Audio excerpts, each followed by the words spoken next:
Assalamualaikum warahmatullahi wabarakatuh. Bertemu lagi dalam pelajaran Sejarah Kebudayaan Islam kelas 4 MI semester 1. Sebelum kita memulai pelajaran, mari kita awali dengan bacaan basmalah bersama. Bismillahirrahmanirrahim. Anandaku sekalian, persiapkan buku tulis, alat tulis, dan buka buku referensi agama kalian pada pelajaran Sejarah Kebudayaan Islam.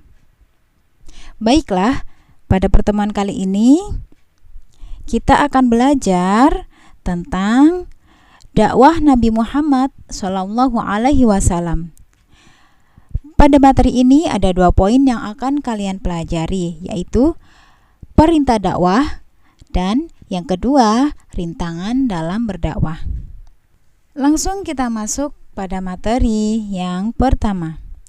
Materi yang pertama telah kalian pelajari pada minggu lalu, yakni perintah dakwah. Minggu lalu kita telah belajar bersama mengenai perintah dakwah, yakni perintah dakwah Nabi Muhammad SAW. Ada 2 cara Nabi Muhammad dalam berdakwah. Yang pertama yaitu dakwah secara sembunyi-sembunyi. Nabi Muhammad mulai berdakwah di Mekah setelah turunnya wahyu yang kedua, yaitu surat Al-Mudatsir ayat 1-7. Dakwah secara sembunyi-sembunyi ini dilakukan di rumah Arqam bin Abil Arqam. Bisa kalian garis bawahi dan kalian beri stabilo pada buku referensi kalian, yaitu mengenai dakwah yang dilakukan pertama kali, yaitu di rumah Arqam bin Abil Arqam. Dari dakwah yang pertama ini berhasil membawa orang-orang yang pertama kali masuk Islam atau disebut dengan as-sabiqunal awwalun. Siapa saja mereka? Yang termasuk as-sabiqunal awwalun adalah Khadijah bin Khuwailid, Ali bin Abi Thalib, Abu Bakar, Utsman bin Affan, Zubair bin Awam, Abdurrahman bin Auf, Sa'ad bin Abi Waqqas, Thalhah bin Ubaidillah, Abu Ubaidah bin Jarrah, Arqam bin Abil Arqam, Ummu Aiman, dan Zaid bin Harisah. Pasti kalian sering mendengar tentang as-sabiqunal awwalun. Nah, inilah mereka yang termasuk ke dalam as-sabiqunal awwalun. Dakwah secara terang-terangan. Dakwah secara terang-terangan ini adalah dakwah Rasul yang kedua. Selama 3 tahun lamanya, Nabi Muhammad SAW menjalankan dakwah secara sembunyi-sembunyi. Suatu hari Rasulullah mendapatkan perintah untuk berdakwah secara terang-terangan, yaitu dengan turunnya surat Al-Hijr ayat 94. A'udzu billahi minasyaitonir rajim. Bismillahirrahmanirrahim. Fasda' bima tu'mar wa a'rid 'anil musyrikin. Artinya, maka sampaikanlah olehmu secara terang-terangan segala apa yang diperintahkan kepadamu dan berpalinglah dari orang-orang musyrik. Surat Al-Hijr ayat 94.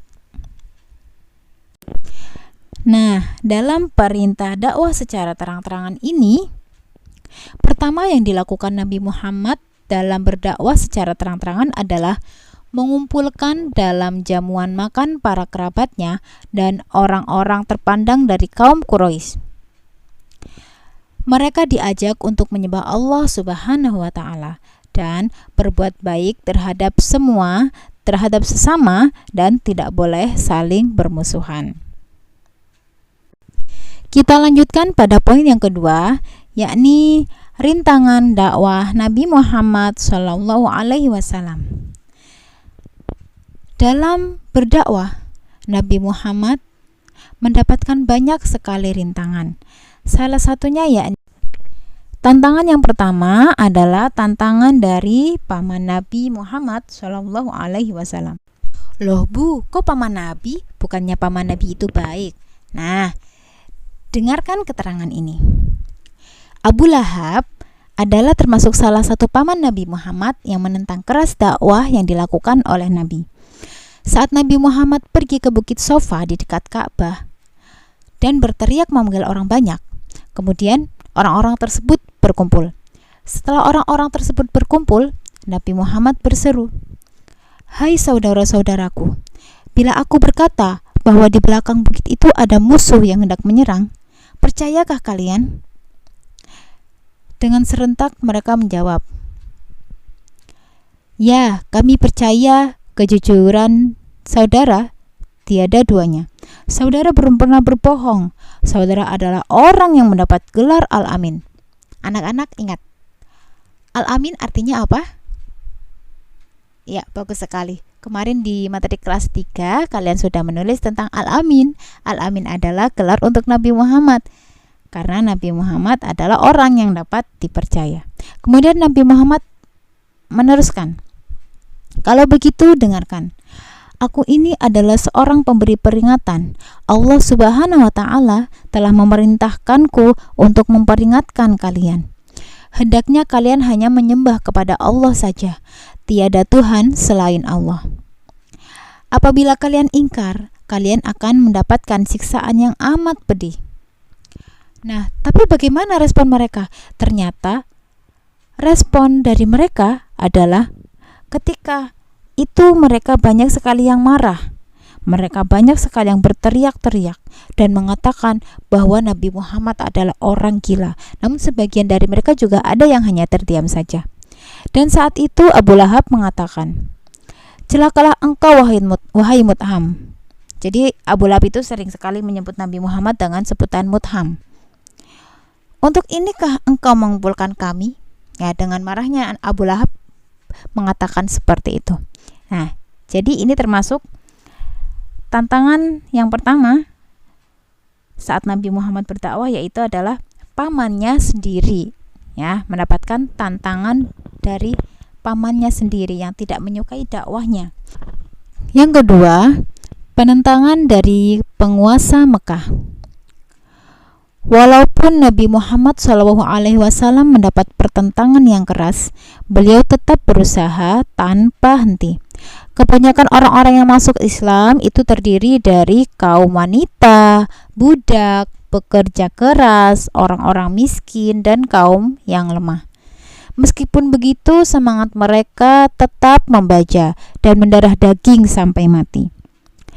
Golongan yang paling menentang dakwah Nabi Muhammad adalah para pengusaha dan penguasa Mekah. Mereka tidak ingin usaha atau kekuasaan mereka terganggu oleh dakwah Nabi Muhammad yang menekankan kepada keadilan sosial dan persamaan derajat. Mereka mengetahui bahwa kekuatan Nabi Muhammad berasal dari Abu Thalib bin Abdul Muthalib. Oleh karena itu, mereka berusaha memisahkan antara Nabi Muhammad dengan Abu Thalib. Mereka kemudian mengancam Abu Thalib dan meminta untuk memilih salah satu di antara dua hal. Pertama, Nabi Muhammad diperintahkan untuk berhenti berdakwah. Kemudian yang kedua, menyerahkan Nabi Muhammad kepada mereka. Akhirnya Abu Thalib pun terpengaruh dan meminta Nabi Muhammad untuk berhenti berdakwah. Yang ketiga, pemboikotan Bani Hashim dan Bani Muthalib. Di tengah meningkatnya kekejaman kaum kafir Quraisy, dua orang yang menjadi julukan singa Arab akhirnya masuk Islam. Mereka adalah Hamzah bin Abdul Muthalib dan Umar bin Khattab. Masuknya dua orang ini membuat kedudukan kaum muslimin semakin kuat. Kaum kafir Quraisy berpendapat bahwa kedudukan kaum muslimin adalah karena Bani Hashim. Oleh karena itu mereka melakukan pemboikotan terhadap para pengikut Nabi Muhammad dan kaumnya. Mereka menulis di selembar kesepakatan pemutusan hubungan total dengan Bani Hashim dan Bani Abdul Muthalib. Selanjutnya, rintangan yang keempat adalah penyiksaan oleh para pemilik budak dan kafir Quraisy kepada para sahabat. Setelah gagal membujuk Nabi Muhammad SAW untuk menghentikan dakwahnya, kaum kafir Quraisy mulai menggunakan cara-cara kekerasan. Mereka melakukan kekerasan terhadap Nabi Muhammad SAW dan menyiksa para pengikutnya.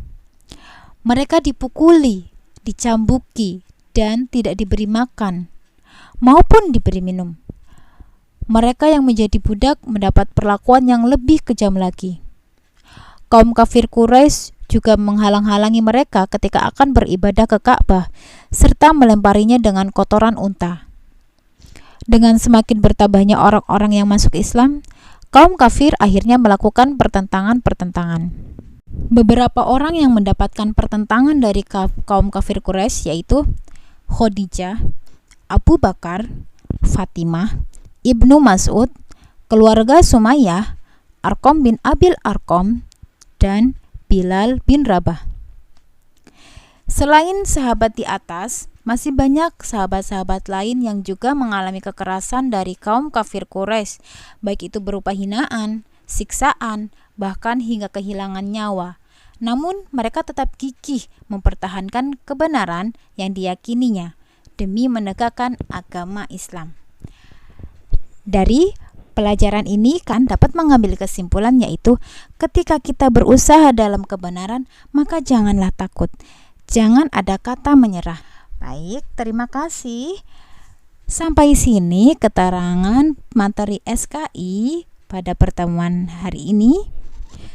Semoga apa yang disampaikan sangat bermanfaat dan saya ucapkan kepada Bapak Ibu di rumah telah memfasilitasi anak-anak dalam belajar daring melalui media yang disediakan, dan terima kasih kepada kakak-kakak yang telah membantu. Juga terima kasih kepada anandaku yang sampai detik ini masih menyimak video dari Ibu ya. Terima kasih, semoga bermanfaat. Mari kita akhiri dengan bacaan hamdalah bersama. Alhamdulillahirabbil alamin.